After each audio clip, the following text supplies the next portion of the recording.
Gone Girl by Gillian Flynn, and I'm particularly excited to be reviewing it because in the past when I've reviewed, say, Sharp Objects or Dark Places, I always felt as if I was spending my time kind of introducing you to an author. But in my August TBR, a lot of you were mentioning how you'd actually already read Gone Girl and you're interested to see what I thought about it. So for Gone Girl, I'm going to give quite a brief plot summary because especially if you read this, you'll understand there's a lot of the book that you don't want to give away. The story centers around Nick and Amy, who when the story begins are celebrating their 5th wedding anniversary. They're both writers who met while they were living in New York City working, but after losing their jobs, they've been transplanted back to Nick's hometown in Missouri, partially because they have nothing left of them in New York and it's quite expensive, and partially because Nick's mother happened to be dying of cancer. At this point, they have been living in Missouri for about 2 years. The relationship is rocky, to say the least, and Nick returns home one day after working at the bar that he and his sister Go has set up to find that Amy has disappeared. The story kind of vacillates back and forth between Nick's point of view, attempting to find his wife, and Amy's point of view, which is diary style,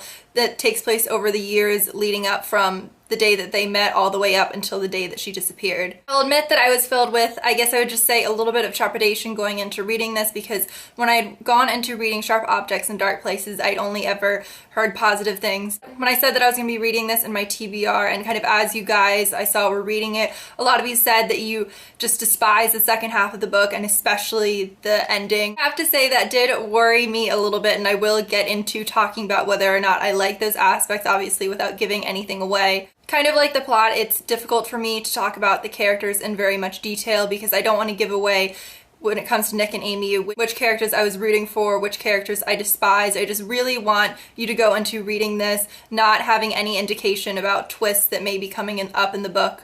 Because when it comes down to it, although Gillian Flynn's books are generally classified as thrillers, there always is that huge aspect of mystery. So regardless of the fact of, which character or characters turned out to be extremely vile and which character or characters I ended up rooting for, I will say that both of them were extremely well thought out, and there was never a point where I was waiting, say, for Nick's perspective to end so that Amy's could begin. Even if I did end up hating one of them, it still was just very interesting to read their point of view. One of the best aspects of this book, I think, is that element of he said, she said. There must have been an enormous amount of planning and detail went into this book because on one page you hear Nick mention something quite small about, say, something in the past that happened with Amy, and then say 150 pages later in one little sentence Amy will mention also what Nick was talking about but from a completely different point of view. So it's definitely exploring that idea in marriage that you can never fully understand who the person is you're married to and what the effect you have on them is. And because the relationship between Nick and Amy was quite unstable, I did really enjoy the relationship between Nick and his sister Go. It's just very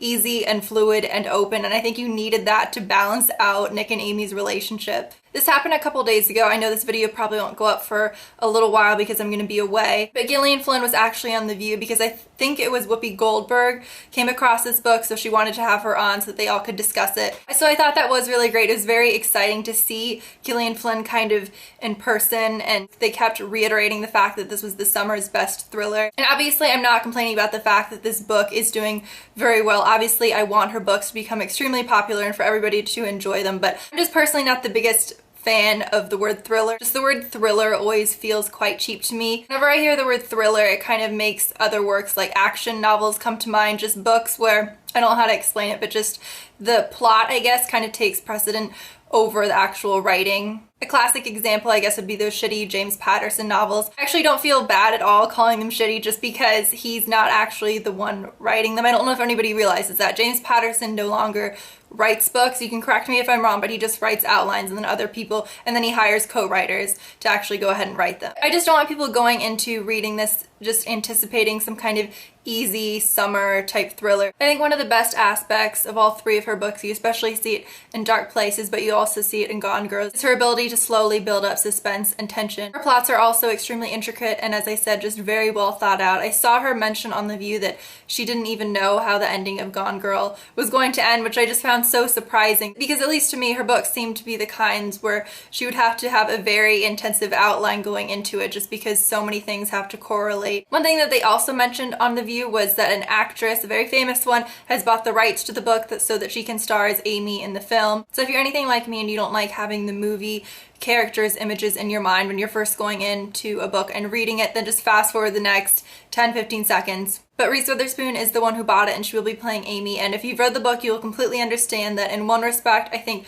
she's very well suited to play Amy, but in another, I think she's just gonna have to work her little butt off. So I'm kind of a mixture of excited and just very nervous to see this film and just see if they do it justice. So on to the people who said that they were not the biggest fans of the second half of the book, and especially the ending. I can completely understand where you're coming from. When you get to the second half of the book, and you'll know exactly where it is because it's a big black page and it says part 2 right on it. Me, at least, it felt like a bit of a slap in the face, and I guess the best way to describe how I felt was just a little bit cheated. But at the same time, once I got past that and the second half of the book got going, it didn't bother me at all, and I was just as interested to see where the story was going to go as I was in the first half. The only aspect where I guess I would give the book a fault, even though this isn't a big one, it's just that one thing that I've always loved about her books, and especially in Sharp Objects, is the fact that she's very smart and concise with her descriptions. So as I've said before, they really pack a punch, and there were certain points kind of throughout this book, especially from Nick's point of view, where I felt as if things got a little bit worried and it just took a long time to get to that punch, if that makes sense. Overall, I did really enjoy this, and I would probably give it 4.5 out of 5 stars. I would 100% recommend this, but I would say that if you haven't read